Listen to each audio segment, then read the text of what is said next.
হাজী সেলিমের ছেলে ও ঢাকা ৭ আসনের সাবেক সংসদ সদস্য সুলাইমান সেলিমকে আটক করেছে কোতোয়ালি থানা পুলিশ। বুধবার দিবাগত রাতে ঢাকা থেকে আটক করা হয় তাকে। আজ সকালে বিষয়টি নিশ্চিত করেছেন কোতোয়ালি থানার অফিসার ইনচার্জ মোহাম্মদ ইনামুল হাসান। তার বিরুদ্ধে থানায় কোনো মামলা নেই, তবে তাকে কোন জায়গা থেকে আটক করা হয়েছে সে বিষয়ে কিছু জানা যায়নি।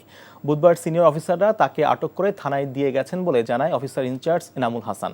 কোতোয়ালি থানার পুলিশ তাকে আটক করলেও তাকে চকবাজার থানায় হস্তান্তর করা হবে বলে জানিয়েছেন তিনি। হাজী সেলিমের ছেলে সুলাইমান সেলিম বিতর্কিত দ্বাদশ জাতীয় সংসদ নির্বাচনে জাতীয় পার্টির প্রার্থী সাইফুদ্দিন মিলকে পরাজিত করে এমপি নির্বাচিত হন। টাকা চুরির জন্য যদি আমার গলায় জুতার মালা পরাইতে হয়, তাহলে আমার শালীর সাথে প্রতারণা করার জন্য তোর ফাঁসি হবে। দুলা ভাই, আপনার তো ঘর জামাই বইলা একটা পরিচয় আছে, আমার তো তাও নাই।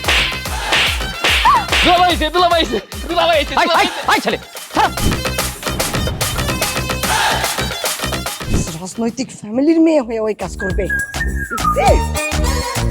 যারে পাবো আরে পিটাবো, রক্তের নেশায় ধরতে, রক্তের নেশায়, কাঁচা রক্তের নেশায় ধরতে। তোমার এই পলিটিক্স আমার বাম পকেটে থাকে। পাঁচুদের বউরে ঝামেলা পাকাই। এই বেটা, আমি তখন বিয়ে করিনি। দুইটার আমি গুলি করে মারু। মাসুদরা কোনোদিন ভালো হয় না। আপনার পোশাক আশাক দেখে কিন্তু আপনার তালুকদার বংশের লোক মনে হয় না আব্বা, আপনার মনে হয় যে আপনি ফকির বংশের লোক।